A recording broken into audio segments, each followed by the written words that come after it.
नमस्कार, शाम के 5 बज चुके हैं। मैं हूं आपके साथ अमन चोपड़ा। एक बड़ी खबर इस वक्त आपको बता दें, ताल ठोके की शुरुआत कुछ तस्वीरों के साथ कर रहे हैं कि किस तरह से कोरोना का मजाक बनाकर रख दिया इन लोगों ने। तबलीगी जमात के मरकज के अंदर की तस्वीरें हम आपको दिखा रहे हैं, ऐसे 6 वीडियो। और देखिए, सैकड़ों की संख्या में ये जमाती हैं वहां पर, ये मरकज के अंदर सैकड़ों की संख्या में। मतलब बच्चा समझ रहा था कि सोशल डिस्टेंसिंग जरूरी है, छोटे से छोटा बच्चा समझ रहा था, इन लोगों को समझ में नहीं आ रहा था। आप देखिए, सैकड़ों की संख्या में कैसे जमात के लोग उनकी जिद की वजह से, अब देश में कोरोना का खतरा बढ़ गया है, मजाक बनाकर रख देने वाली तस्वीरें हैं ये जो आप तस्वीर देख रहे हैं, ये तस्वीर देश को खतरे में डालने वाली तस्वीरें हैं। आज जो कहा जा रहा है, तीसरा वीडियो देखिए, आज जो कहा जा रहा है कि देश में सामुदायिक संक्रमण का खतरा बढ़ गया है, ये वो बताने वाली तस्वीरें हैं। सबकी जान को खतरे में डालने वाली तस्वीरें हैं ये। संकल्प शक्ति पर, पूरे हिंदुस्तान की संकल्प शक्ति पर बट्टा लगाने वाली तस्वीरें हैं ये जिद, जमात की जिद जो है, कैसे पूरे देश पर भारी पड़ सकती है, ये वो तस्वीरें दिखा रही हैं। हम आपको दिखा रहे हैं मरकज के अंदर की तस्वीरें, कैसे जमातियों ने देश विरोधी हरकत की, लॉकडाउन की धज्जियां उड़ाकर मरकज में जमा हुए जमातियों के झुंड आप इन तस्वीरों में देख सकते हैं। ऐसे 6 वीडियो पुलिस की तरफ से जारी किए गए हैं, कैसे इन लोगों ने मजाक बनाकर रख दिया था कोरोना का, कि इनको कुछ ना, अब ऊपर से कोई ना थोड़ी ना आएगा इनको समझाने के लिए। बार बार प्रधानमंत्री अपील कर रहे हैं, दिल्ली के मुख्यमंत्री अपील कर रहे हैं, 13 तारीख, 16 तारीख, 19 तारीख, 20 तारीख, 21 तारीख, 22 तारीख, आदेश पर आदेश आ रहे हैं। लेकिन तमाम आदेशों की, तमाम नियमों की, तमाम लॉकडाउन की धज्जियां उड़ाते हुए ये तमाम जमाती, और ऊपर से मजहबी ज्ञान अलग से दिया जा रहा है। आप इन तस्वीरों को देखकर जितना खून आज तमाम हिंदुस्तानियों का खौल रहा है, पूरे देशवासियों का इन तस्वीरों को देखकर यकीन मानिए खून खौल रहा है कि वो बेवकूफ हैं क्या। तमाम हिंदुस्तानी पूरे संयम के साथ, समझदारी के साथ लॉकडाउन का पालन कर रहे हैं, और इन कुछ गिने चुने लोगों की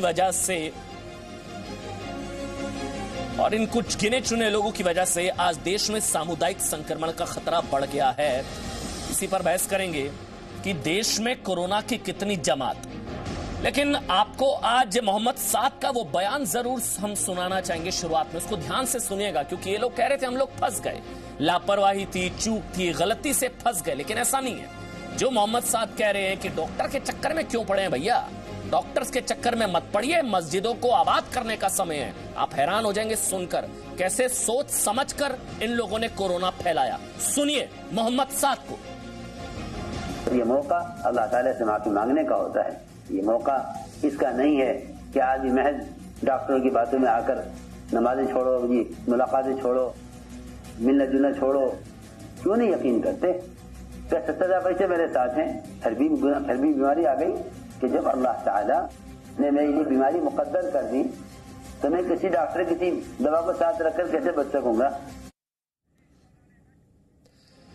तो आपने देखा, जो ये कहा जा रहा था कि ये लापरवाही थी, इनकी चूक थी, गलती से फंस गए थे, अटक गए थे, अचानक से लॉकडाउन हो गया था, ऐसा कुछ नहीं था। आपने सुना मोहम्मद साद को, ये निजामुद्दीन के जो मरकज है उसके प्रमुख हैं, मेन आदमी है, इन पर केस हुआ है। ये कह रहे हैं कि डॉक्टर्स के चक्कर में क्यों पड़े हैं, आप लोग आए, मस्जिदों को आबाद करिए, आप लोग इकट्ठा होइए, हम नमाज पढ़ना नहीं छोड़ सकते हैं। ये तमाम तरह, ये एक तरीके से उकसा रहे थे कोरोना कैसे फैला।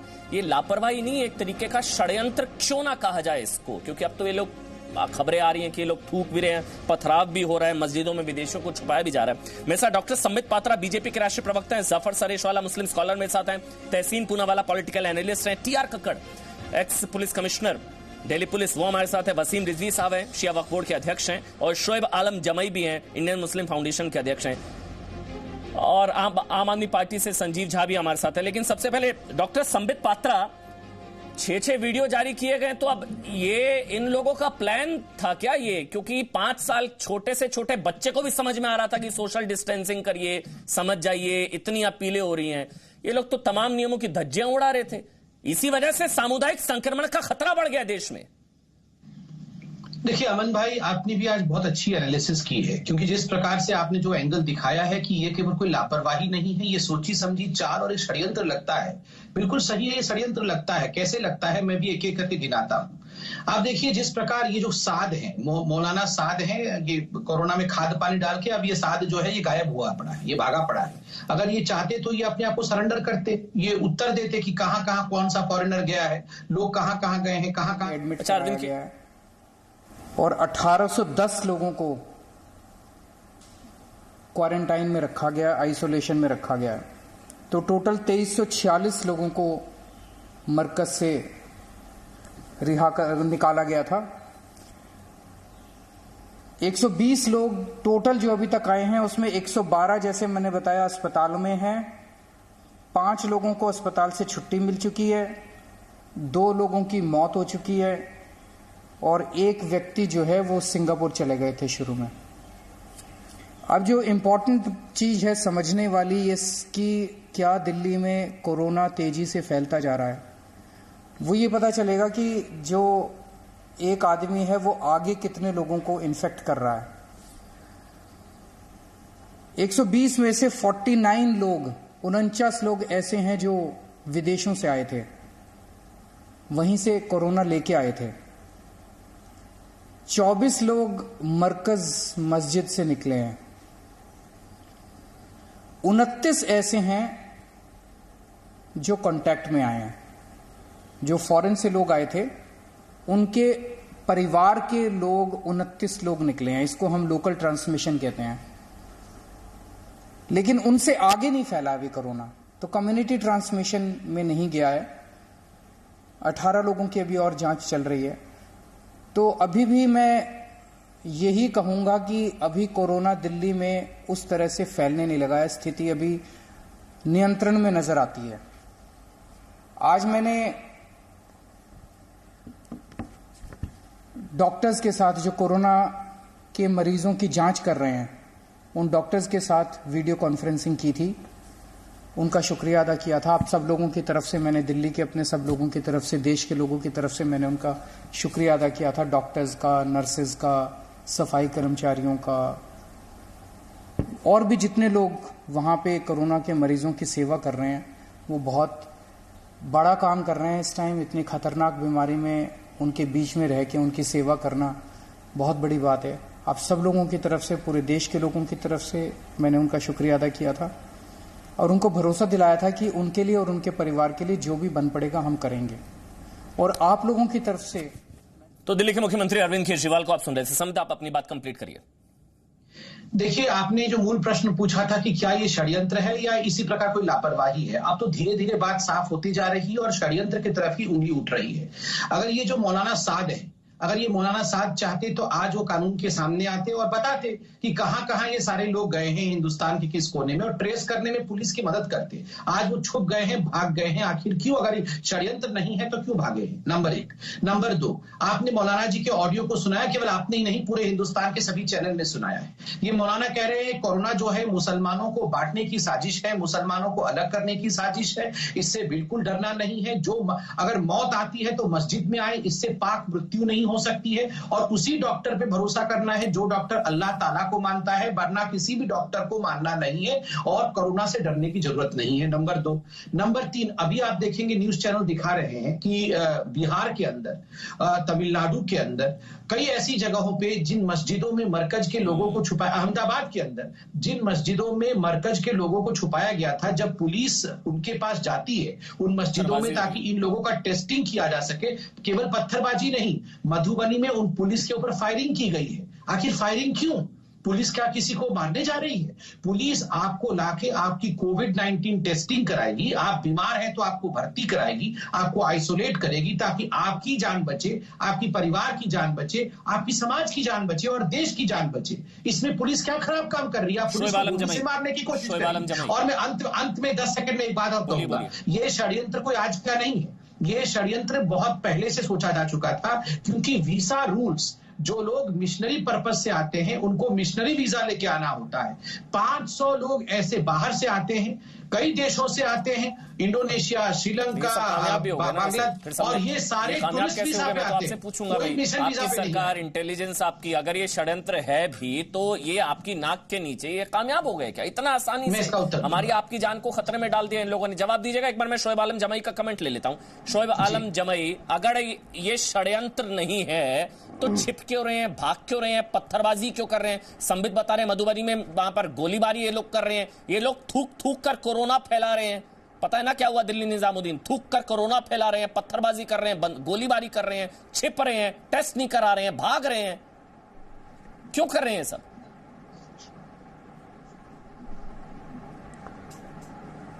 अमन जी, बहुत बहुत शुक्रिया। बहुत दिनों के बाद आपसे मुलाकात हुई है।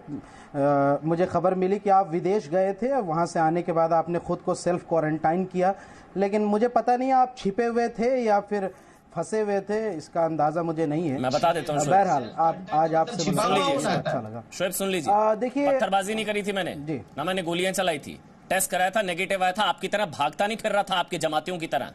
आपके जमाती जो भागते फिर रहे हैं, पुलिस पर पत्थरबाजी कर रहे हैं, गोलियां बरसा रहे हैं ना, वो नहीं कर रहा था। आया था, टेस्ट कराया था, नेगेटिव आया, एहतियातन 14 दिन क्वारंटाइन में रहा। आपके जो जमाती, ये जितने जमाती हैं आपके, ये जो भाग रहे हैं, 100 के करीब पॉजिटिव आ गए हैं। इन्होंने अहमदनगर में 2 पॉजिटिव थे, 3 को पॉजिटिव कर दिया। थूक थूक कर कोरोना नहीं फैला रहा था मैं, थूक थूक कर कोरोना नहीं फैला रहा था मैं, पुलिस पर पथराव नहीं कर रहा था मैं। जब जानकारी ना हो तो उतनी बकवास मत करा करिए। नहीं, अच्छी जब जानकारी ना हो तो बकवास मत करा करिए। मजाक नहीं है कोरोना। आप जो मजाक उड़ा रहे हैं, मेरा मजाक नहीं है ये कोरोना। नहीं, बिल्कुल आपको तो होगा नहीं। नहीं, मैं आपको तो, आपके ऊपर तो अल्लाह की रहमत है, से मजाक उड़ा रहे थे। आपके ऊपर तो अल्लाह की रहमत है सर। आप तो मुसलमान हैं, मुसलमानों को तो बांटने के लिए लाया गया कोरोना। मोहम्मद साहब के बहुत बड़े फॉलोअर हैं। मजाक नहीं उड़ा रहा था मैं तो। शोएब जमई, सुनिए बोलिए अब आप। देखिए, पहली बात तो यह है कि 25 तारीख को योगी आदित्यनाथ अपने दल बल के साथ रामलला को ट्रांसफर करने गए थे। क्या वहां एफआईआर दर्ज होगी? दूसरी बात, मध्य प्रदेश में लॉकडाउन के बाद शिवराज सिंह चौहान ने शपथ ग्रहण समारोह किया और वहां भी कई सारे लोग मौजूद थे। इसकी भी तस्वीरें मौजूद है। वहां एफआईआर होनी चाहिए। आज 400 लोग जो है मजनू कटीला गुरुद्वारा में। क्या मध्य प्रदेश में पुलिस पर ये लॉकडाउन के बाद तस्वीरें थी? लॉकडाउन के बाद शपथ ग्रहण पुलिस पर गोली चली? क्या मध्य प्रदेश में बीजेपी वालों ने, क्या मध्य प्रदेश में लॉकडाउन के बाद शपथ ग्रहण समारोह नहीं हुआ? क्या लॉकडाउन के बाद मध्य प्रदेश में वो तस्वीरें नहीं आई थी? शिवराज सिंह चौहान के साथ कई लोग मौजूद थे। वहां कौन सा सोशल डिस्टेंसिंग हो रहा था? बल्कि 19 तारीख को ही प्रधानमंत्री ने सोशल डिस्टेंसिंग की बात की थी। अब आप सुन लीजिए, थोड़े फैक्ट्स में बता देता हूं। आज ही जो है 400 लोग गुरुद्वारा मजनू टीला से जो है निकाले गए। गुरुद्वारा मजनू टीला से निकाले गए। अब वो फंसे हुए हैं या फिर छिपे हुए थे, ये भी बता दीजिए। दूसरी बात, 150 लोग कोयम्बतूर के आश्रम से जो विदेशी श्रद्धालु है वो भी निकाले गए। गोलियां बरसाई शोएब जमई। पहली बात जी, अच्छा ये बताइए कि निजामुद्दीन मरकज से जो लोग जा रहे थे, आपको कैसे मालूम कि वो कोरोना पॉजिटिव है? क्या वो थूक भी नहीं सकते हैं? आप भी कहीं जाते हैं क्या? आप अपने गाड़ी के शीशे से बाहर थूकते नहीं है क्या? गाड़ी के अंदर ही थूक देते हैं क्या? ये बताइए। आप बाहर जाते हैं, सड़क पर थूकते हुए जाते हैं क्या? पुलिस अंदर कर देगी, इस समय थूकेंगे तो। अरे क्या बात करते हैं? 100 के करीब पॉजिटिव आ गए उसमें से। आपके सामने थूको, उस वीडियो भाग जाएंगे तुरंत। उस वीडियो को मैंने देखा है। देखिए, उनमें से कोई भी आपके सामने थूकेगा, दौड़ते उल्टे जाएंगे। पुलिस पर थूक रहे हैं वो लोग। पहली बात तो 100 के करीब पॉजिटिव आ गए हैं केस। 100 के करीब पॉजिटिव है उनमें से मरकज वाले। अब चलिए, किनको बचा रहे? आपको नहीं डर लगता कोरोना से? अब 20 सेकंड में अपनी बात 20 सेकंड में अपनी बात कंप्लीट कर देता हूं, फिर आप किसी और पैनल पर चले जाइए। देखिए, पहली बात तो यह है कि जब दिल्ली सरकार से पूछा गया कि भाई एसडीएम पे कार्रवाई क्यों नहीं होनी चाहिए नेग्लिजेंसी पर, तो उन्होंने कहा कि जांच के बाद बताएंगे, और बिना जांच के उन्होंने मौलाना साहब के ऊपर एफआईआर दर्ज करा दी। इसका तो मुसलमान हिसाब लेगा, आम आदमी पार्टी और केजरीवाल से आप घबराइए मत। दूसरी बात यह है कि संबित पात्रा ने निहायत ही जलालत के साथ बदतमीजी करते हुए एक बात कही मौलाना साहब के खिलाफ। नहीं, मैं कह रहा हूं कि ये संबित पात्रा ये दरअसल संबित पात्रा नहीं बल्कि गोबर पात्रा है। ये संबित पात्रा नहीं, गोबर पात्रा है, मानसिक बीमारी के रोगी हैं, इनको इलाज कराना चाहिए और बदतमीजी करने से बात आना चाहिए। ये गोबर पात्रा को, इस मानसिक बीमारी के रोगी को, बड़े बच्चों के डोरेमोन को, कॉमेडी के डॉक्टर बदतमीजी करने से पहले समझना चाहिए कि कौन इसके सामने मौजूद है। सुन लो, अगर मौलाना साहब के खिलाफ बदतमीजी करोगे इस प्रकार के आतंकवादियों के साथ डिबेट में नहीं बैठते, आप तुरंत निकालिए इनको, आप तुरंत इनको डिबेट नहीं। अमन भाई एक मिनट सुन लीजिए, आप इनको डिबेट से बाहर निकालो, आप पहले इनको डिबेट से बाहर निकालो, पहले इनको डिबेट से बाहर निकालो, आप पहले बाहर निकालो, वरना बीजेपी पार्टिसिपेट नहीं करेगी भैया इस डिबेट में। आप सुन लीजिए अमन भाई, आपने जो नाम बिगाड़ा संबित का, पहले तो उसके लिए मेरे ख्याल से आपको माफी मांगनी चाहिए। माफी नहीं चाहिए, हमें आदमी नहीं चाहिए, माफी हमें ये आदमी ही नहीं चाहिए, आप पहले इसे निकालिए। लोग ट्वीट करके कह रहे हैं किसको निकालिए, माफी मांगनी चाहिए। मौलाना साहब के खिलाफ बोलने की हिम्मत कैसे की इसने? मौलाना साहब के खिलाफ बोलने की हिम्मत कैसे की? मौलाना साहब के खिलाफ तो मैं भी बोल रहा हूँ। नहीं, पहले आप इनके साउंड कम करिए, पहले इनका साउंड कम करिए, 1 मिनट ऑडियो, पहले इनका साउंड कम करिए। ऑडियो बंद। मोहम्मद साद के खिलाफ मैं भी बोल रहा हूँ। मोहम्मद साद कह रहा है मुसलमानों को बांटने का हथियार है। पहले मेरी बात सुनिए, डॉक्टर की बातों में मत आइए, ये कह रहा है मोहम्मद साद। आप बहुत बड़े भक्त हैं मोहम्मद साद के। संबित अब मेरी बात संबित, अमन भाई मेरी बात सुनिए। अमन भाई पहली बात तो मैं, अमन भाई इसके बाद अगर या तो मैं डिबेट करूंगा या तो शोएब भाई डिबेट करेंगे, आप देख लीजिए। अब ये चैनलों पे अगर माँ बहन की गाली देने लगेंगे लोग और इस प्रकार की गाली गलौज की डिबेट होगी तो मैं इस डिबेट में भाग नहीं दूंगा। जहां तक मौलाना साद की बात है, मैंने कहा कि हाँ वो भाग गए हैं, उनको आत्मसमर्पण करना चाहिए और ट्रेस करने में मदद करनी चाहिए, ये तो बिल्कुल बनता है।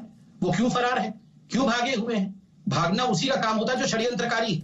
हमने उनको कोई गाली नहीं दी, हमने कहा है कि उनको कानून के हवाले करना चाहिए। और इस प्रकार के बदतमीज लोगों को बुला के डिबेट में भाग लेना, जो हम लोगों को माँ बहन की गाली दे डिबेट में बैठ के, हम उनके साथ डिबेट नहीं करें। आप डिसाइड करिए, या इधर आप उनको रखिए, जैसे बहुत बड़े आप संबित और शोएब, आप दोनों फेस टू फेस नहीं होंगे। आई टेक गारंटी, और I take guarantee face to face नहीं, मुझे उस पैनल में बिगाड़ेगा। आप मुझे माफ करिएगा, मैं उस डिबेट में रहना नहीं चाहता हूँ जिस डिबेट में इस प्रकार के फेस टू फेस नहीं होंगे। मैं फेस टू फेस भी नहीं, मुझे माफ करिए, आप उनको रखिए, आप उनके साथ काम चलाइए, मुझे डिबेट में नहीं रहना। थैंक यू अमन भाई, कोई आवश्यकता नहीं है जी न्यूज में बैठने की। आप कंटिन्यू करिए। आपको लगता है संबित इस वजह से आप कोरोना जैसे महत्वपूर्ण विषय पर टॉपिक पर डिबेट ना करके वो तो कामयाब होंगे ना? वो तो कामयाब होंगे, तो चाहते हैं शोएब जमैये वो आपके खिलाफ बोले, आप डिबेट से भाग जाए। आप डिबेट वो तो चाहते हैं लोग। इन लोगों को एक्सपोज करिए, इन लोगों को एक्सपोज करिए संबित। इनके मुंह पर तथ्यों का तमाचा मारिए। अमन जी सुनिए, तथ्यों का तमाचा मारिए। अमन जी 1 सेकंड सुनिए, 10 सेकंड सुनिए अमन भाई, 10 सेकंड सुनिए पहले। हाँ बोलिए, जल्दी बोलिए। अमन भाई, हम लोग पढ़े लिखे लोग हैं जो भद्र परिवार से आते हैं, इस प्रकार का डिबेट करने के लिए नहीं आते। एक दिन डिबेट नहीं करेंगे तो घर में चूल्हा बंद नहीं हो जाएगा और ना ही हमारी तबीयत खराब हो जाएगी। संबित, मैं चाहता हूं कि मुंह पर तथ्यों का तमाचा मारिए। कोई नहीं, मैं इनको तमाचा नहीं मारना चाहता। नहीं, मुझे इनको तमाचा भी नहीं मारना है और इनसे गाली भी नहीं खानी है। आप बैठा के इनसे गाली सुनवा, आप श्योर करें। आपको ये कोई ट्रंप के स्पोक्स पर्सन नहीं है जो इनके बिना जी न्यूज बंद हो जाएगा भैया। ये शोएब जमाई नहीं आएगा तो जी न्यूज बंद हो जाएगा, ऐसा नहीं है। नहीं, जी न्यूज किसी के बिना नहीं, आप सोच लीजिए ना, आपको अगर शोएब जमाई चाहिए या बीजेपी चाहिए, ये सोच लीजिए। आपको लगता है कि अगर बीजेपी के बिना काम चल सकता है तो ठीक है ना, आप बीजेपी के प्रवक्ताओं के बिना काम चलाइए। आप शोएब जमाई को अपने यहाँ अपॉइंट करके रखिए गाली देने के लिए, हमें कोई आपत्ति नहीं है। थैंक यू, आप डिसाइड अभी करिए, या तो हम रहेंगे या वो रहेंगे। आप डिबेट में रहिए। मैं शोएब जमाई 1 मिनट में आ रहा हूं आपके पास। वसीम रिजवी, संबित मैं आपके पास आ रहा हूं 1 मिनट। वसीम रिजवी, ये लापरवाही या षड्यंत्र? मुझे लग रहा है षड्यंत्र है। अगर षड्यंत्र नहीं होता तो ये लोग भागते नहीं, छिपते नहीं, थूक कर कोरोना नहीं फैलाते, पुलिस पर पत्थरबाजी नहीं करते, मस्जिदों में विदेशियों को नहीं छुपाते, कोरोना का टेस्ट कराने से बचते भागते नहीं फिरते। कोरोना ये लोगों ने जो किया, लापरवाही या षड्यंत्र आपके हिसाब से? अमन, ऐसा है कि जमात का जो इतिहास है वो पहले से ही बहुत खतरनाक रहा। ये बिल्कुल एक साजिश थी। कोरोना जब दुनिया में फैलना शुरू हुआ तो जो फॉरेन से लोग टूरिस्ट वीजा लेके आए थे, हिंदुस्तान की हुकूमत को धोखा देकर वो इस कार्यक्रम में शामिल हुए और शामिल होकर उन्होंने वहां पर कोरोना को पैदा किया। वो बाकायदा जानते थे कि उनमें कोरोना है, और वो हिंदुस्तान को दांव देकर, हिंदुस्तान को धोखा देकर, और वो अपनी जमात में शामिल हुए और उन्होंने वहां पर कोरोना को फैलाया और फैलाकर पूरे हिंदुस्तान में उन लोगों को फैलवाया। जहां तक के सवाल जो मोहम्मद का है, जो मौलाना मोहम्मद है, जिसके लिए इतना शोर जमई को गुस्सा आ रहा था, वो इंसान वाली बात ही नहीं कर रहा था। वो इंसान के रूप में एक राक्षस की तरह बात कर रहा था। वो जब इतना बड़ा जाहिल है तो वो इस्लाम की तबलीग करेगा क्या? ये जाहिलों की जमात है, ये इस्लामिक जमात हो ही नहीं सकती। जो आदमी ये कह रहा हो कि ये महामारी जो आई है ये अल्लाह की तरफ से आई है, तो भाई अल्लाह के लिए, अल्लाह की तरफ से तुम मुसलमानों के लिए आई होगी। दुनिया वाले जो इसको झेल रहे हैं उसका खमियाजा पूरी दुनिया भुगत रही है। ये साजिश की गई है कोरोना वायरस को विदेश में डेवलप करके हमारे हिंदुस्तान भेजकर और जमात के जरिए हिंदुस्तान में फैलाने की कोशिश की गई है। नहीं, और इसके वसीम रिजवी, आप तबलीगी जमात को दुनिया की सबसे खतरनाक जमात कह रहे हैं, कैसे? आप जो कह रहे हैं, आप ऐसा कह रहे हैं कि जैसे फिदाइन मानव बम थे, ये एक साजिश थी, कैसे कह रहे हैं? कोई तथ्य आपके पास? अगर आप शुएब जमाई बोल रहे हैं तो सुनिए, दुनिया की खतरनाक जमात इसलिए है कि गलत इस्लाम का प्रचार करते हैं। अभी आपने अपने मुल्ला की बात सुनी नहीं कि वो क्या कह रहे हैं? जहां तक के लॉकडाउन है और कहा जा रहा है अपने घरों में बैठिए, मस्जिदों में, इबादत गाहों में मत जाइए, सोशल डिस्टेंसिंग बढ़ाइए, और आप कह रहे हो कि नहीं, आप जाइए और जाकर डॉक्टरों से मिलने की जरूरत नहीं है। ये जाहिलाना बात, आप इससे खतरनाक और बात क्या कह सकते हैं? आप इससे खतरनाक और बात क्या कह सकते हैं? आपके पास उन लोगों की लिस्ट नहीं मौजूद है जो आपके कार्यक्रम में फॉरनर्स आए थे। वो आपके पास उन लोगों की लिस्ट नहीं मौजूद है जो आपके कार्यक्रम को खत्म करके कोरोना लेकर पूरी हिंदुस्तान में फैले हैं। आप क्यों नहीं बताते? और उसके बाद आप इस तरह के अल्फाज इस्तेमाल कर रहे हैं, दूसरों के लिए आपको शर्म नहीं आती? नहीं तो क्या ये भारत के खिलाफ कोई बड़ी साजिश है? ये लोग कोरोना कैरियर्स हैं, कोरोना फैलाने की कोई साजिश है भारत के खिलाफ, आप ये कह रहे हैं? वसीम भाई, साजिश है। अगर साजिश ना होती तो इतनी बड़ी तादाद में आप जमा होकर कोरोना को फैलाते रहे। आपने कोरोना, अरे भाई अगर ईमानदार हो तो जहां जहां तुम गए हो, जहां जहां छुपे हो, तुमको चाहिए कि अगर तुम ईमानदार हो तो जाके पुलिस से खुद मिलो, प्रशासन से खुद मिलो, एडमिनिस्ट्रेशन से खुद मिलो और बताओ कि मैं जमात में गया था, मेरा टेस्ट कराया जाए। तुमको ढूंढने की जरूरत क्यों पड़ रही है? तो ये आगे सीखने तो क्या है? आप पत्थर चला रहे हो, आप गोली चला रहे हो, और उसके बाद आप इस्लामी बदतमीजी से पेश आ रहे हो किसी से? आपको बात करने की तमीज नहीं है, आप दूसरे को जलील करते हो। इस महामारी में जहां पूरी दुनिया हिंदुस्तान की गवर्नमेंट अपने जरिए पूरे हिंदुस्तान को लॉक किए हुए है एहतियात बरतने के लिए, और आप उस एहतियात की धज्जियां उड़ा रहे हैं। शर्म नहीं आती आपको? अपने को मुसलमान कहते हो, जानवरों से बताओ मुसलमान हो ही नहीं सकते।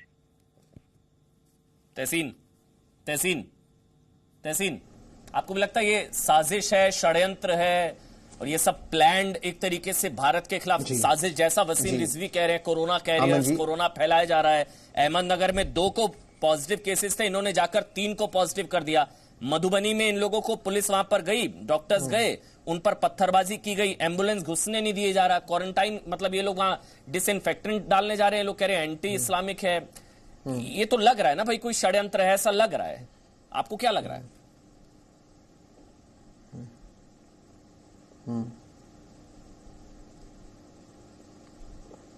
जी अमन भाई, सबसे पहले बहुत कम ऐसा समय होता जब मैं वसीम रिजवी जी से इत्तेफाक रखता हूं, और मैं अपनी बात आगे रखूं उसके पहले मैं निंदा करना चाहता हूं जो संवित के बारे में शब्दों का प्रयोग हुआ। किसी भी सिविलाइज्ड डिबेट में इस तरह के शब्दों का प्रयोग होना नहीं चाहिए, खास करके जी न्यूज पे जो देश का नंबर 1 न्यूज चैनल है। लेकिन मैं अपनी बात अब रखना चाहता हूं। अगर ये, जी थैंक यू वेरी मच, ये बहुत अच्छा काम किया आपने अमन भाई, और यही होना चाहिए, हम सिविलाइज्ड डिबेट करें। जी थैंक यू अमन भाई। देखिए, ये हमारे देश के खिलाफ अगर हम मानते कि एक षड्यंत्र है, वसीम भाई मानते हैं, संबित भाई मानते हैं, तो मैं इसे इत्तेफाक रखता हूं। लेकिन मेरे 2 सवाल है, इन 2 सवालों का जवाब दे दे। कल की बात कर रहा हूं मैं, फिर से मैं जब भी जी न्यूज पे आता हूं जी न्यूज को ही कोट करता हूं। कल SG Tushar Mehta supreme court में कहते जितने भी माइग्रेंट वर्कर्स हैं उसमें से एक में से 3 इन्फेक्टेड हो सकता है, यानी कि जो संख्या इस वक्त हमारे पीड़ित की बताई जा रही है वो 2000 से कम दिखाई जा रही है। अगर देखा जाए तो 22 लाख में से 1/3 यानी कि लाखों में इन्फेक्टेड लोग हैं।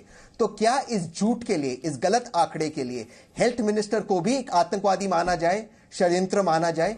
हेल्थ मिनिस्टर से मुझे याद आया, जी न्यूज की मैं खबर पढ़ रहा हूं, मार्च 13 को हेल्थ मिनिस्ट्री कहती है, जी न्यूज की रिपोर्ट है कि जो कोरोना है ये कोई इमरजेंसी सिचुएशन तबलीगी जमात, क्या अब हेल्थ मिनिस्टर को प्रोसिक्यूट किया जाए? तीसरी बात करते हुए अपनी बात खत्म करता हूं, रोज आपकी शो पे दोहराता हूं, तबलीगी जमात रोज आपकी शो पे आप कहीं और पहुंच मैं उसी पे आ रहा हूं, उसी पे मैं खत्म कर रहा हूं सर, उसी पे मैं आ रहा हूं, उसी पे मैं खत्म कर रहा हूं। जी जी हाँ सर, उसी सर जी जी उसी पर आ रहा हूं, उसी पे खत्म सर, मैं उसी पे खत्म कर रहा हूं। जी सर, मैं उसी पे कर जी नहीं, बिल्कुल नहीं, उसी पे जमात के जो लोग, जी सर, जमात के जो लोग विदेश से आए, मोदी जी ने कहा, दोबारा से मैं जी न्यूज को पढ़ रहा हूं, मार्च 15 को मोदी जी कहते सबकी स्क्रीनिंग हुई जनवरी से, सबकी। इनकी स्क्रीनिंग क्यों नहीं हुई? इनको क्वारंटाइन में क्यों नहीं भेजा? अच्छा, ये बात मैं नहीं उठा रहा हूं, सुब्रमण्यम स्वामी जो बीजेपी के एमपीए कहते हैं, मैं उनको कोट कर रहा हूं, अगर हमने वीजा पहले से बंद कर दिया होता, इनको 14 दिन की क्वारंटाइन में रखा होता, स्क्रीनिंग किया होता, तो ये समस्या निकलती नहीं। तो फिर जो मोदी जी की फेलियर है और मोदी जी जो झूठ बोलते, क्या इसकी वजह से मोदी जी को भी हम दोषी माने? और मोदी जी पर भी अब कम से कम एक अपील कर दीजिए कि मरकज में जितने लोग शामिल हुए उनको सामने आना चाहिए, छिपना नहीं चाहिए, पुलिस पर पत्थरबाजी ना करें, गोलीबारी ना करें, थूक कर कोरोना ना फैलाएं, सामने आ जाए, टेस्ट करा लें। अब एक अपील कर दीजिए, कर ली पॉलिटिक्स, कर लिया टारगेट, अब एक अपील कर दीजिए तहसीन, आपको सुनते हैं लोग, बोलिए। और अगर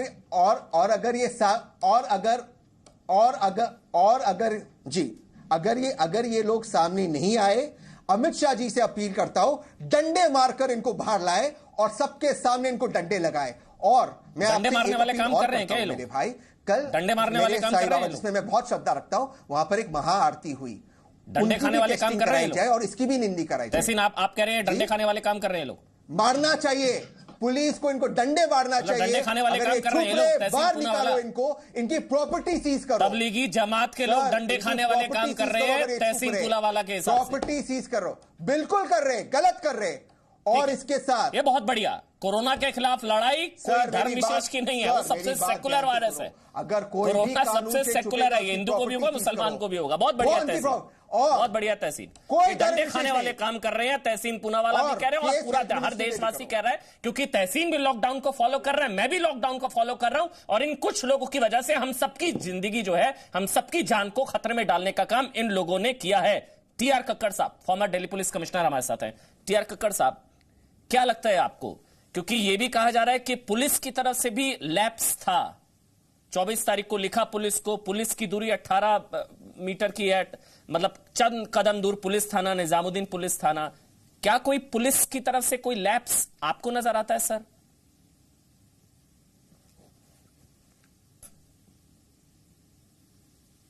दीजिए, मैं कोई किसी पार्टी को बिलोंग नहीं करता हूं, 20 साल पहले रिटायर हुआ हूं जी। मैं आपको केवल इतना बता सकता हूं अपने एक्सपीरियंस से कि ये जो हुआ है ये षड्यंत्र से कम नहीं है, क्योंकि आपने ऑडियो सुनाया मौलाना का कि वो कह रहे हैं कि ये हमें अलग रखने की है और ये कोरोना जो है हमारे लिए नहीं है, ये है, डॉक्टर भी अल्लाह करेंगे, ऑल दैट। एक बच्चे को पता था कि ये हमने डिस्टेंसिंग करनी है, इन्होंने नहीं किया, जानबूझकर नहीं किया।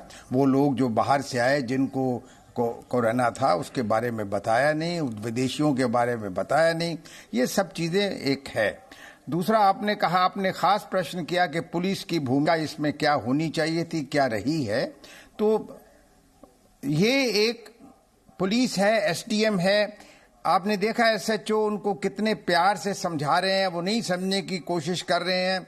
मैं इससे एक हट के बात आपको बताना चाहता हूं, मुझे थोड़ा सा आधा मिनट देंगे आप। देखिए, पिछले 65 सालों में, ये 14 को छोड़ दीजिए आप, उससे पहले हमने एक ऐसा इनको एहसास दे दिया, ये जो मुस्लिम में बहुत अच्छे लोग हैं, बहुत अच्छे लोग हैं जो कानून को पालन, लेकिन कुछ जो अपने आप को इनके नुमाइंदे कहते हैं और जिनकी रोटियां इसी पे चलती हैं जी, उनको एक ऐसा एहसास दे दिया गया था पिछली सरकारों ने कि आपके खिलाफ कुछ नहीं होगा, क्योंकि आप तो वोट बैंक है हमारे। कभी आपने नहीं देखा होगा किसी मस्जिद पे कभी रेड हुआ हो, मंदिरों पे होता था, गुरुद्वारों पे हुआ है। मैं अपनी 36 साल की नौकरी में कह सकता हूं कि बहुत कुछ हुआ है। ये एहसास एक हो गया है, इस एहसास को उनको बताना है कि आप भी बाकी सब की तरह हिंदुस्तानी हैं, जो बाकियों के साथ होगा वो आपके साथ होगा। जिस दिन ये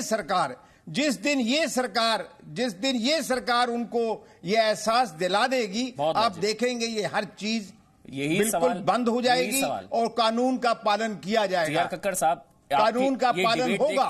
ये एहसास दिला दिया गया है पिछले 65 साल कि आप तो एक अलग क्लास है, आपके ऊपर हम डिपेंड करते हैं, आप हमारे वोट बैंक हैं। ये सब हमने देखा है। हमने टीआर कक्कड़ साहब, ये सवाल हर किसी के तो ये जो है षड्यंत्र है। और अभी एक ट्वीट करके अंकित नाम के शख्स है, उन्होंने अभी ट्वीट किया है और उन्होंने ट्वीट करके मैं आपको बता रहा हूं, मैंने नौकरी की है, मैंने आईपीएस, मैंने आईपीएस आम लोगों पर बहुत सख्त दिखी, इन पर सख्ती क्यों नहीं दिखाई गई?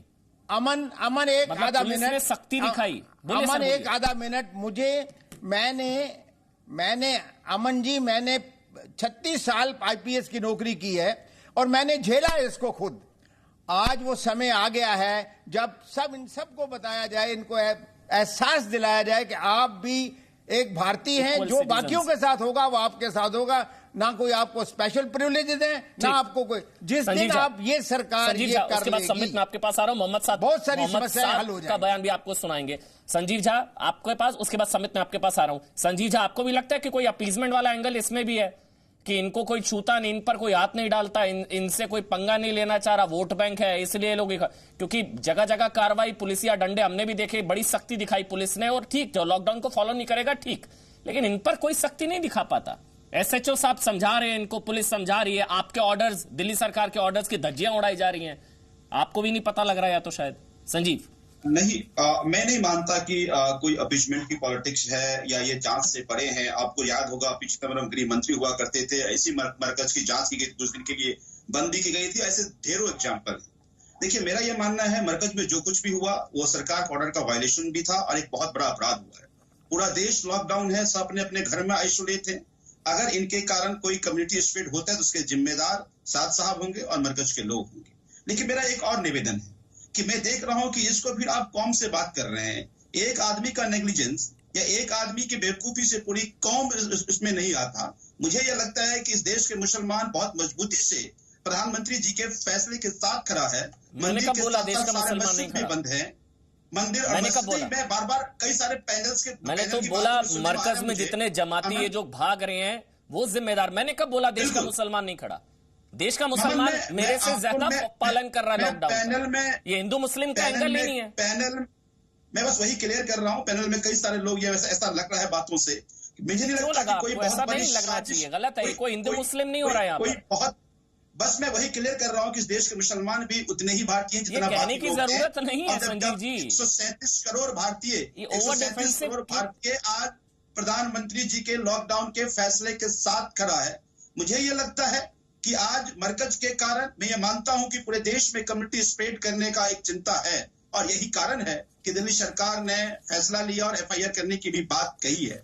मुझे ये लगता है कि इस देश में जांच के परे कोई नहीं है, ना तो कभी जांच के परे किसी को रखा गया है और ऐसे ढेरों उदाहरण मैं आपको दे सकता हूं। बस मैं इतना ही निवेदन करूंगा कि आज सभी कम्युनिटी के लोगों से, चाहे आप निवेदन नहीं कर रहे हैं, आपकी सरकार की भी तो थोड़ी जिम्मेदारी बनती है ना। आप निवेदन छोड़िए ना भाई, ये लोग तो कोरोना फैला दिया इन लोगों ने, आप निवेदन ही करते रहिए। आपका 13 तारीख का ऑर्डर, 16 तारीख का ऑर्डर, 19 तारीख का ऑर्डर, 20 तारीख का ऑर्डर, सारे ऑर्डर्स के धज्जियां उड़ा रहे हैं। वीडियो देखिए आप, ये वीडियो देखिए, 5 साल का बच्चा समझ रहा है सोशल डिस्टेंसिंग, इनको नहीं समझ में आ रहा। आपको पता ही नहीं, आप ऑर्डर पास करके सो गए कि इस नहीं कोई एसडीएम साहब, एसडीएम तो आपके है ना, एसडीएम साहब क्या कर रहे थे? कोई रिपोर्ट नहीं आई। ये सारे विषय की जांच की जा रही है। मुख्यमंत्री जी ने खुद भी कहा है कि अगर कोई जांच के कोई भी दोषी होगा उसको बख्शा नहीं जाएगा।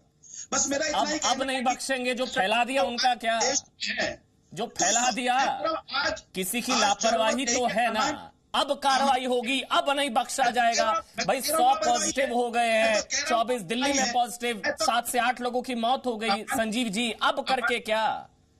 अमन मुझे उनकी जाने तो वापस नहीं आ सकती 7 से 8 जो कोरोना जिनको इन लोगों ने फैला दिया। हाँ, अब मैं कहता हूँ यह फर्दर ना फैले।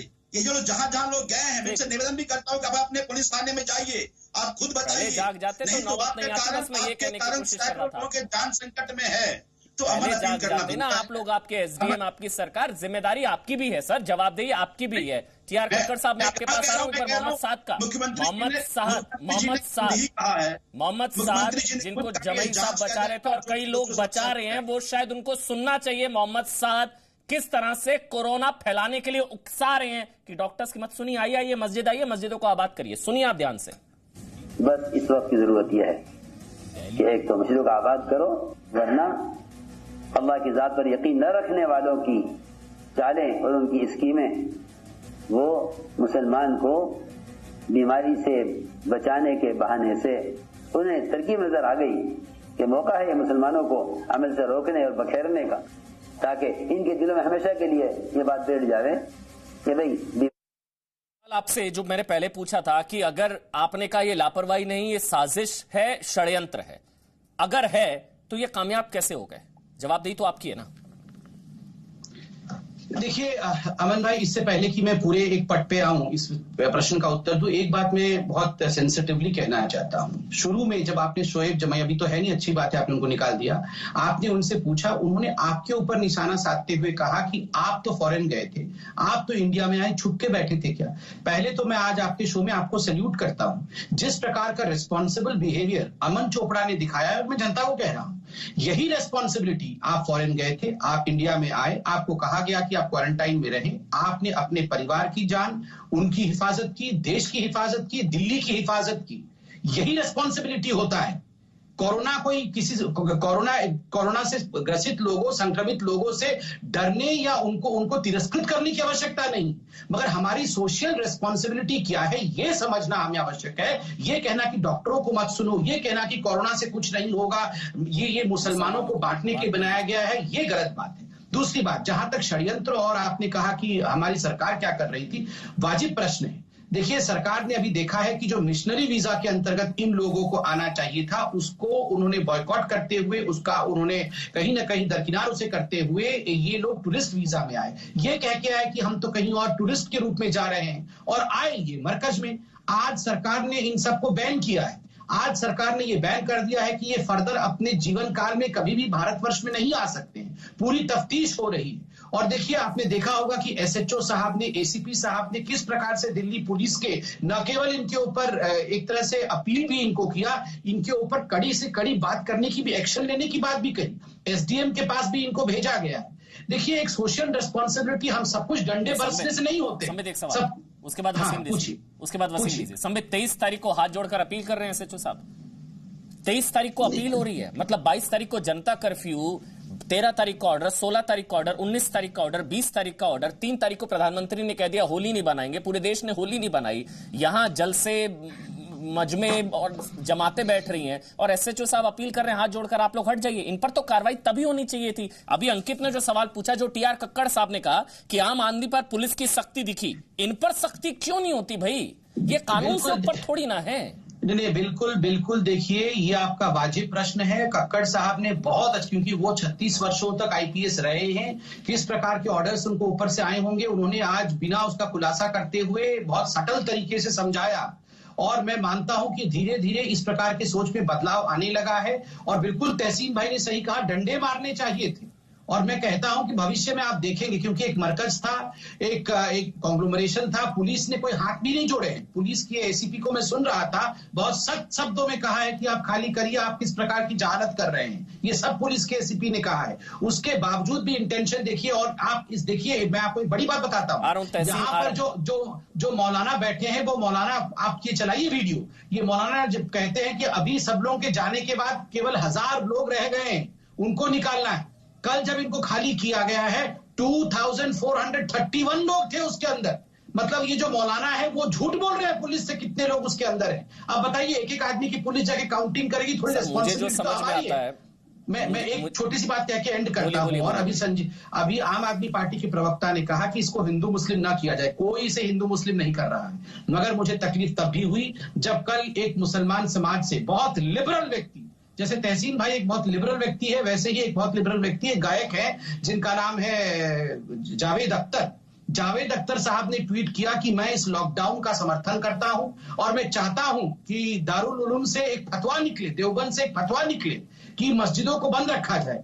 मैं हाथ जोड़ के पूछता हूं, आम आदमी पार्टी के प्रवक्ता से पूछता हूं, जब हिंदुस्तान की सरकार ने अनाउंस किया है कि लॉकडाउन, काबा बंद है वहां पर, मदीना बंद है वहां पे, काशी बंद है यहाँ पे, फिर आपको एक अलग से फतवा क्यों चाहिए मस्जिदों को बंद करने के लिए? अलग से फतवा क्यों चाहिए?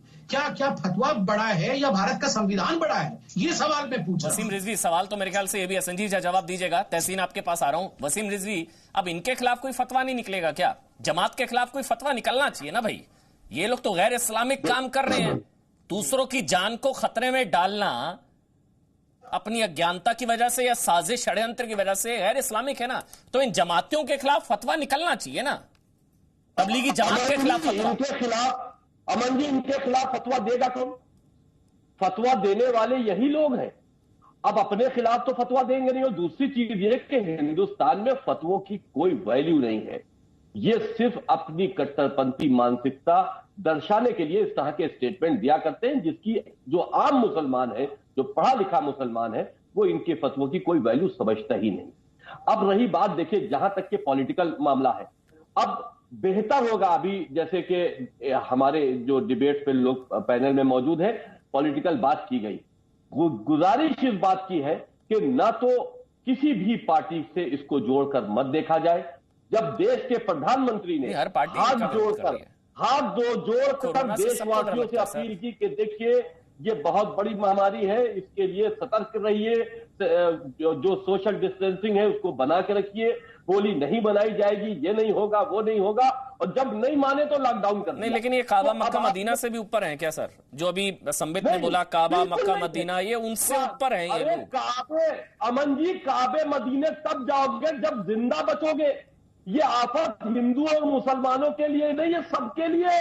खाली ये आप सोचो कि सिर्फ ये हमने लंबी दाढ़ी रख ली, सर पे टोपी, और हम नमाज पढ़ेंगे, वजू करेंगे, हमको कोरोना नहीं होगा, तो ये भूल जाओ। कोरोना महामारी पूरी इंसानियत के लिए है, चाहे वो किसी धर्म का हो, उसका तो कोई धर्म नहीं है। ये जाहिलियत की बातें। अरे बुखार आता है तो क्या डॉक्टर के पास जाके पैरासिटामोल की टैबलेट नहीं लेते हो? छोड़ दिया करो, अल्लाह के ऊपर के अल्लाह ने बुखार दिया है, बुखार खत्म हो जाएगा। नहीं सर, लेकिन मेरे को तहसीन आ रहा हूं, लेकिन उससे पहले टीआर कक्कड़ साहब, उसके बाद तहसीन में आपके पास आऊंगा। टीआर कक्कड़ साहब, जो यहां पर जो सवाल मेरे जहन में आ रहा है, ट्विटर पर भी लोग यही पूछ रहे हैं कि ये लोग पुलिस प्रशासन सिस्टम से अपने आप को क्या ऊपर समझते हैं? देश में कहां राष्ट्रीय सुरक्षा सलाहकार को इंटरवीन करना पड़ता है कि आप लोग भैया खाली करिए? कहां पर होता है ऐसा? एनएसए को एनएसए को संपर्क में आना पड़ा इन लोगों के, फिर ये खाली हुआ। अमन जी, जैसे मैंने पहले कहा आपको, ये जो इस तरह का समाज है मुसलमानों, मैंने पहले कहा कि बहुत अच्छे लोग हैं, अच्छे मित्र हैं हमारे, जो इन सब की बुराइयां भी करते हैं, लेकिन ये जो इस तरह के लोग हैं, ये अब संविधान को नहीं मानते तो बाकी पुलिस के आदेशों को क्या मानेंगे? ये इस तरह के लोग हैं। मैं ये कि जो अभी ये जो हुआ है, ये षड्यंत्र अवश्य है। इसमें केवल एक मौलाना को क्यों हम ढूंढ रहे हैं? उस पूरी जो जमात है उसकी एक प्रबंधक कमेटी है, उन सबको लीजिए, दे आर ऑल गिल्टी। उन सबको लीजिए और इनको सख्त से सख्त कानून लगना चाहिए। इनको कहां भी मिलते हैं, हिंदुस्तान की पुलिस इनको ढूंढ लेगी, ये मुझे पूरा यकीन है। और जहां मिलते हैं इनको, मैं तो कहता हूं गले बांध से घसीट के लाइए आप इन लोगों को। ये किसी रेस्पेक्ट के लायक नहीं है ये लोग, जिन्होंने इतने लोगों को जोखिम में डाल दिया है। पूरे देश को इस वक्त इतनी मेहनत करनी पड़ी है इन लोगों को ढूंढने के लिए। तहसीन, इनको अपनी जान का भी डर नहीं है क्या? मतलब इनको अपनी जान बचाने के लिए भी पुलिस का डंडा या पुलिस की कार्रवाई चाहिए जी? इनको नहीं डर लगता कोरोना से कि मुझे भी कोरोना हो जाएगा? मतलब मेरे जहन में सवाल है, जब भी लोग इकट्ठा हो रहे थे, इनको भी तो डर लग रहा होगा ना कि भाई मुझको भी कोरोना हो सकता है, या नहीं होता? धर्म बचा लेता है, ऐसा कुछ होता है क्या मोहम्मद साद जो कह रहे हैं?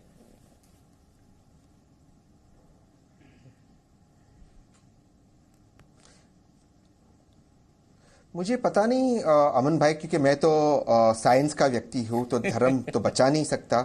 कल की बात कर रहा हूं मैं, और किसी दिन की नहीं, कल की बात कर रहा हूं। एक महा आरती हुई शिरडी के अंदर।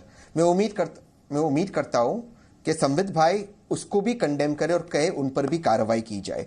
मार्च 3 को हमारे प्रधानमंत्री जी ने कहा कि होली नहीं खेलना चाहिए। कनिका सिंह के साथ होली हेल्थ मिनिस्टर और बाकी के यूपी के गवर्नमेंट के लोग खेल रहे थे, इंक्लूडिंग लोकायुक्त। उन पे भी कार्रवाई की जाए, उनको भी डंडे लगाए जाए। और मैं और एक लास्ट अपील करूंगा आपके माध्यम से, मार्च 25 को जो योगी आदित्यनाथ जी राम जी की मूर्ति को ट्रांसफर कर रहे थे, उनको बिठा रहे थे, उनका शिलान्यास कर रहे थे, वो भी लॉकडाउन दिल्ली में था मेरे ख्याल से, अगर मैं गलत नहीं हूं। क्यों? मैं तो कह रहा हूं इन पर 13, 16, 19 तारीख का ऑर्डर दिल्ली के लिए था, नहीं हुआ। प्रधान मेरे भाई social distancing, Kanika Kapoor social distancing का ऑर्डर नहीं हुआ था, लेकिन ऑर्डर तो दिल्ली के लिए था। तो यूपी में फिर कर्फ्यू कैसे था? यूपी में 144। सर मैं जानता था आप पकड़ लोगे। सर सुनिए, 140। सर सुनिए, मैं आपको बताता हूं, मैं तैयारी करते आया हूं। सुन लीजिए ना, जवाब सुन लीजिए, जवाब सुन लीजिए सर। अगर आप मुझे बोलने नहीं देते चाहते, कोई और बोलेगा तो मतलब नहीं होता सर। मैंने किसी के बीच में बोला नहीं। एक मिनट, तहसीन आप उनको बोलने दीजिए, कोई दिक्कत नहीं, मेरी बात नहीं आएगी। तहसीन मैं आप ही बोलिएगा चाहता हूं भाई, जो 13 तारीख का ऑर्डर था। एक मिनट सुन लीजिए, जवाब तो देने दीजिए। आप ही बोलिएगा, मैं आपको क्रोनोलॉजी बता रहा हूं कोरोना की। 13 तारीख का ऑर्डर था 200 से ज्यादा लोग इकट्ठे नहीं होंगे। फिर 16 तारीख का ऑर्डर मॉडिफाई हुआ 50 से ज्यादा। 18 तारीख को हुआ कि कोई भी धार्मिक गतिविधि सिनेमा हॉल 18 मार्च को जाकर 18 मार्च कौन सा ऑर्डर वायलेट हुआ? यहां तो हुआ ना, यहां तबलीगी जमात के मरकज में तो ऑर्डर्स की धज्जियां उड़ाई। जी अब बोलिए संबित, तहसीन। अब मैं आपको बताता हूं सर। मार्च 19 को, हाँ सर, मार्च 19 को यूपी पुलिस ने ऑफिशियली कहा कि सारे स्टेट में 144 लग गया है। अगर सारे प्रदेश में 144 लग गया तो मार्च 25 को योगी आदित्यनाथ जी कैसे थे भीड़ के साथ? 144 का वायलेशन कैसे कर रहे थे? उन पे केस क्यों नहीं हो रहा है? कल जो महाआरती हुई उस पर केस क्यों भी होना चाहिए? मैं कहता हूं धर्म का इससे कोई लेना देना नहीं। कोरोना सबसे सेक्युलर है, जी की लाइन के साथ में हूं। मैं संबित भाई से अपील करता हूं, हाथ जोड़ते, मेरे भाई है, मेरे बड़े भाई, उनकी बहुत इज्जत करता हूं। इन पे केस कीजिए, इनकी प्रॉपर्टी सीज कीजिए इस जमात की। इसके साथ आप कल की आरती को भी कंडेम कीजिए और योगी आदित्यनाथ जी को भी कंडेम कीजिए। हाथ जोड़ के मैं अपील कर रहा हूं, कीजिए।